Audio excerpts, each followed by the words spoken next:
trade recap for New York Nasdaq session on Friday morning. Only took one trade for this session. Went in more bullish, of course. Price action had just been expanding higher. You're clearly bullish in terms of the equilibrium that was formed last week. And essentially I was looking for a continuation high at some point. Price formed these relative equal highs that were kind of up here as well. You were trading in a 4-hour bearish fair value gap, but there was nothing that was telling me that price wanted to be bearish. I would have needed like another order block below one of these lows here, one of these stack lows, green candles, for a bearish bias to be confirmed. But it was quite simple. So coming into So we're going to come into the market session. Essentially coming into the session, we're kind of in a bit of I needed some sort of sweep of liquidity before I could aim for these relative equal highs sitting up here. Pretty much going into the session, I want to see some sort of manipulation at some sort of old lows here. What made it difficult was that there was this strong expansion to begin the session.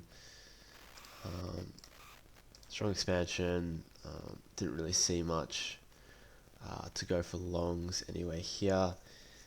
Eventually what we do on the 15-second, we do expand down here, have some sort of manipulation leg. We took a few of these minor lows sitting down here, nothing on the higher time frame, and this was just a textbook V-shaped 15-second inverse fair value gap. Eventually what we do is we confirm a take along. I'm targeting these highs up here, stops a bit below here. So this is a 1-to-1 R&R trade. 1-to-1, very, very clear and obvious to me. So very clear and obvious to me where the price wants to go in this case. We expand higher eventually. We take the minor highs that were sitting up here, and then price eventually takes those highs. So yeah, that was a clear and obvious setup. That's the one trade that I took today. We had a bullish bias. We had relative equal highs.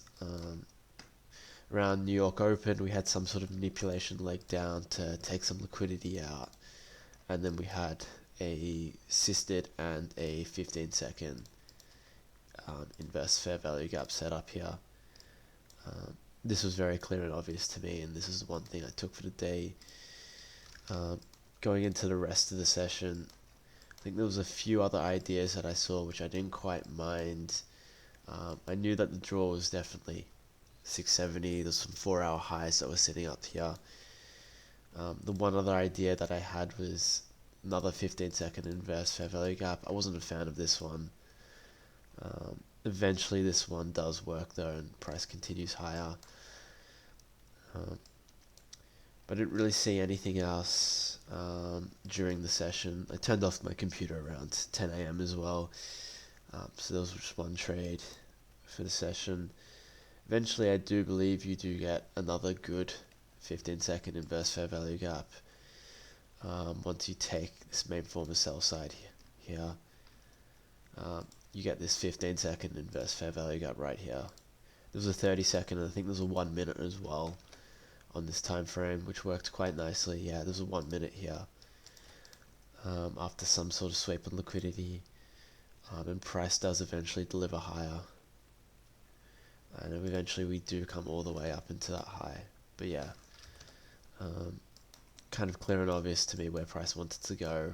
Had a few good setups, but I thought I took the one setup which just made obvious sense to me. So yeah.